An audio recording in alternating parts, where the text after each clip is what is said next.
My dear brothers and sisters, Mis queridos hermanos y hermanas, queridos amigos, el mes pasado, nuestro amado profeta, el presidente Nelson, nos invitó a los 12 a viajar con él a la dedicación del templo de Roma, Italia. En el viaje pensé en el apóstol Pablo y en sus viajes. En su época, habría tardado alrededor de 40 días en ir de Jerusalén a Roma. Hoy en día se tarda en uno de mis aviones favoritos menos de 3 horas. Los eruditos de la Biblia piensan que Pablo estuvo en Roma cuando escribió varias de sus cartas, las cuales fueron clave para el fortalecimiento de los miembros de la Iglesia en aquel entonces y hoy en día. Pablo y los otros miembros de la Iglesia antigua, los santos de los primeros días, estaban muy familiarizados con el sacrificio. Muchos fueron cruelmente perseguidos, incluso hasta la muerte. En los últimos 200 años, los miembros de la Iglesia restaurada de Jesucristo, los santos de los últimos días, también han sufrido persecución de muchas maneras. A pesar de la persecución, y a veces debido a ella, la Iglesia de Jesucristo de los santos de los últimos días ha seguido creciendo y ahora se encuentra en todo el mundo. Sin embargo, antes de hacer un pastel, festejar y felicitarnos por tan increíble éxito, no estaría mal poner ese crecimiento en perspectiva. Hay alrededor de 7.500 millones de personas en todo el mundo comparados con los 16 millones de miembros de la Iglesia de Jesucristo de los santos de los últimos días. Un rebaño pequeño. A la vez, en algunas partes del mundo, el número de personas que creen en Cristo está disminuyendo. Incluso en la Iglesia restaurada del Señor, aunque el número de miembros sigue creciendo en general, hay demasiados que no reciben las bendiciones de la participación regular en la Iglesia. En otras palabras, donde sea que se encuentren en este mundo, hay más que suficientes oportunidades de compartir las buenas nuevas del Evangelio de Jesucristo con las personas a las que conocemos, estudiamos, vivimos, trabajamos y socializamos. Durante el año pasado tuve la emocionante oportunidad de participar más profundamente en las actividades misionales de la Iglesia en el mundo. A menudo he meditado y orado sobre la gran comisión del Salvador a sus discípulos, nosotros, como sus hijos, de ir, por tanto, y hacer discípulos a todas las naciones, bautizándolos en el nombre del Padre y del Hijo y del Espíritu Santo. He pensado mucho sobre la siguiente pregunta: ¿cómo podemos nosotros, en calidad de discípulos de Cristo, cumplir lo mejor que podamos esa gran comisión en nuestra vida diaria? Hoy los invito a meditar en esa misma pregunta en su corazón y mente. Durante décadas, los líderes de la Iglesia han resaltado el toque del clarín, cada miembro un misionero. Los miembros de la Iglesia de Jesucristo, tanto en el pasado como ahora, han compartido el Evangelio con sus amigos y conocidos con entusiasmo y gozo. La llama de su corazón se enciende con el testimonio de Jesucristo y tienen el deseo sincero de que otras personas sientan el mismo gozo que ellos han encontrado en el Evangelio del Salvador. Algunos miembros de la Iglesia parecen tener un don para esto. Les encanta ser embajadores del Evangelio. Ofrecen servicio y dirigen la obra con valentía como miembros misioneros. Sin embargo, otros tenemos más dificultad. Cuando se habla de la obra misional en las reuniones de la Iglesia, las cabezas se van descendiendo lentamente hasta que terminan escondidas detrás de los asientos. Los ojos se centran en las Escrituras o cierran en meditación para evitar el contacto visual con otros. ¿Por qué razón? Quizás nos sentimos culpables por no hacer más por compartir el Evangelio. Tal vez no estamos seguros de cómo hacerlo. O tal vez nos sentimos tímidos de hacer algo con lo que no estamos familiarizados. Lo entiendo. Sin embargo, recuerden que el Señor nunca ha exigido esfuerzos misionales expertos y perfectos, sino que el Señor requiere el corazón y una mente bien dispuesta. Si ya están haciendo la obra misional alegremente, sigan haciéndolo y sean un ejemplo para otras personas. El Señor los bendecirá. Si por el contrario sienten que han estado demorando compartir el mensaje del Evangelio, quisiera sugerir 5 cosas que cualquier persona puede hacer sin sentirse culpable para participar en la gran comisión del Salvador de ayudar en el recogimiento de Israel. Primero, acérquense a Dios. El primer gran mandamiento es amar a Dios. Es una de las razones principales por las que estamos en esta tierra. Pregúntense, ¿en verdad creo en el Padre Celestial? ¿Lo amo y confío en Él?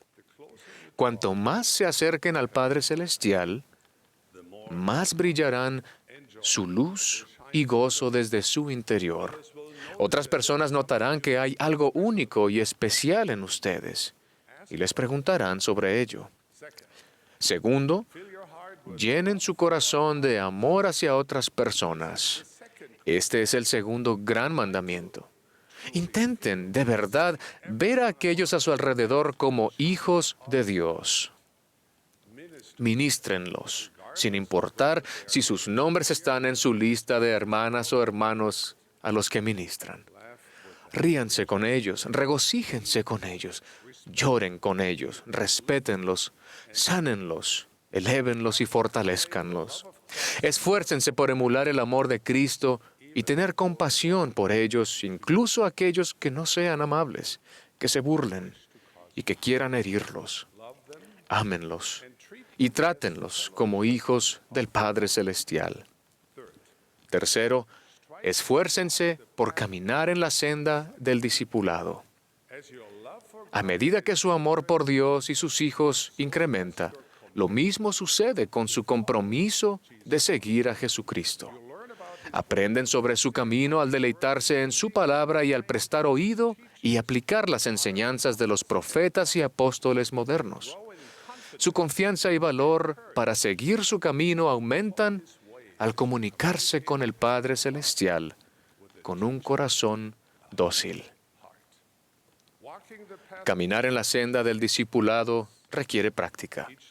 Cada día, poco a poco, gracia sobre gracia, línea sobre línea. A veces se avanzan 2 pasos y se retrocede 1.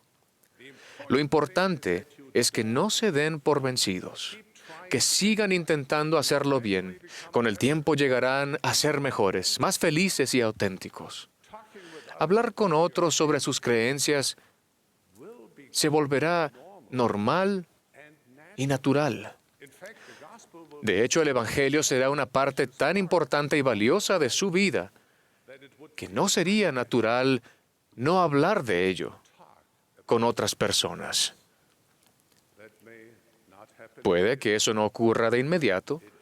Es un esfuerzo de toda la vida, pero va a ocurrir. Número 4. Compartan lo que guardan en el corazón. No les pido que se pongan de pie en una calle con un megáfono y griten los versículos del Libro de Mormón. Lo que les pido es que siempre busquen la oportunidad de sacar a luz sus creencias de forma natural y normal con las personas, ya sea en persona o en línea. Les pido que sean testigos del poder del Evangelio en todo momento y que cuando sea necesario usen palabras. Gracias a que el Evangelio de Cristo es poder de Dios para salvación, pueden tener confianza, valor y humildad al compartirlo. La confianza, el valor y la humildad pueden parecer atributos contradictorios, pero no lo son. Reflejan la invitación del Salvador de no esconder los valores y los principios del Evangelio bajo un candelero, sino dejar que brille su luz. para que sus buenas obras glorifiquen a nuestro Padre Celestial. Hay muchas formas naturales de hacerlo, desde actos diarios de bondad a testimonios personales en YouTube, en Facebook, en Instagram, Twitter, o conversaciones sencillas con personas a las que conozcan. Este año estamos aprendiendo del Nuevo Testamento en nuestros hogares y en la escuela dominical. ¡Qué oportunidad tan maravillosa de invitar a amigos y vecinos a la iglesia y a su hogar para aprender sobre el Salvador con ustedes! Compartan con ellos la aplicación de la biblioteca del Evangelio, donde encuentran Ven, sígueme. Si conocen a jóvenes y a su familia, ofrézcanles el librito para la fortaleza de la juventud e invítenlos a venir y ver cómo nuestros jóvenes se esfuerzan por vivir estos principios. Si alguien les pregunta sobre el fin de semana, no duden en hablar sobre lo que hicieron en la iglesia. Hablen sobre los niños que se pusieron de pie frente a la congregación y cantaron con entusiasmo que están tratando de ser como Cristo. Hablen sobre el grupo de jóvenes que pasó tiempo ayudando a los residentes ancianos a recopilar sus historias personales.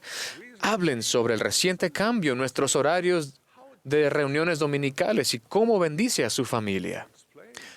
O expliquen por qué hacemos hincapié en que esta es la iglesia de Jesucristo y que se nos llama santos de los últimos días, como los miembros de la antigua iglesia, a quienes también se les llamaba santos.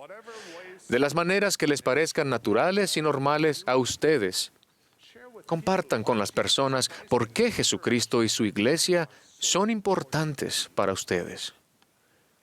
Invítenlos a venir y ver. Luego, aliéntenlos a que vengan y ayuden. Hay muchas oportunidades para que las personas ayuden en nuestra iglesia. No oren solamente para que los misioneros encuentren a los elegidos, sino oren todos los días con el corazón para que ustedes encuentren a aquellos que vendrán y verán, que vendrán y ayudarán, que vendrán y se quedarán. Mantengan informados a los misioneros de tiempo completo. Son como ángeles, listos para ayudar. Al compartir las buenas nuevas, háganlo con amor y con paciencia. Si nos asociamos con las personas con la única expectativa de que pronto se vistan de blanco y pidan indicaciones para llegar a la pila bautismal más cercana, es la forma equivocada. Algunas de las personas que vengan y vean tal vez nunca se unan a la iglesia. Otras lo harán con el tiempo. Esa es su decisión, pero eso no cambia nuestro amor por ellos, ni cambia nuestro esfuerzo de continuar invitando a personas y familias a venir y ver, a venir y ayudar, y a venir y quedarse. Quinto, confíen en que el Señor obrará sus milagros. Hemos escuchado un gran mensaje del Elder Hales en cuanto a esto. Comprendan que no es su trabajo convertir a las personas. Esa es la función del Espíritu Santo. Su función es compartir lo que guardan en el corazón y vivir de forma consistente con sus creencias. Así que no se desanimen si alguien no acepta el mensaje del Evangelio de inmediato. No es un fracaso personal. Eso es entre la persona y el Padre Celestial. Su función es amar a Dios y amar a su prójimo, sus hijos. Crean, amen, hagan. Sigan ese camino y Dios obrará milagros mediante ustedes para bendecir a sus preciados hijos. Estas 5 sugerencias les van a ayudar a hacer lo que los discípulos de Jesucristo han hecho desde los tiempos antiguos. Su evangelio y su iglesia son una parte importante de la vida de ustedes, de quienes son y de lo que van a ser. Por tanto, inviten a otras personas a venir y ver, a venir y ayudar. Y Dios hará su obra salvadora, y ellos vendrán y se quedarán. Pero quizás se pregunten, ¿qué ocurre si hago esto y la gente no responde bien? ¿O si critican la iglesia? ¿O si dejan de ser mis amigos? Sí, puede suceder. Desde la antigüedad, los discípulos de Cristo a menudo han sido perseguidos. El apóstol Pedro dijo, gozaos en que sois participantes de las aflicciones de Cristo. Los santos de la antigüedad estaban gozosos de haber sido tenidos por dignos de padecer afrenta por causa del nombre. Recuerden, el Señor trabaja de forma misteriosa. Puede ser que debido a su respuesta semejante a la de Cristo hacia el rechazo, se suavice un corazón endurecido. Como apóstol del Señor Jesucristo, les bendigo con la confianza para ser un testigo de un testimonio vivo de los valores del Evangelio, con la valentía de siempre ser reconocidos como miembros de la Iglesia de Jesucristo de los Santos de los últimos días, con la humildad para ayudar en su obra como una expresión del amor que sienten por el Padre Celestial y sus hijos. Mis queridos amigos, se regocijarán al saber que son una parte importante del largamente predicho recogimiento de Israel, preparando la venida de Cristo en poder y gran gloria con todos los santos ángeles. El Padre Celestial los conoce, el Señor los ama, Dios los bendecirá. Esta obra es ordenada por Él. Ustedes pueden hacerla. Todos podemos hacerla juntos. De ello testifico. En el nombre de Jesucristo. Amén.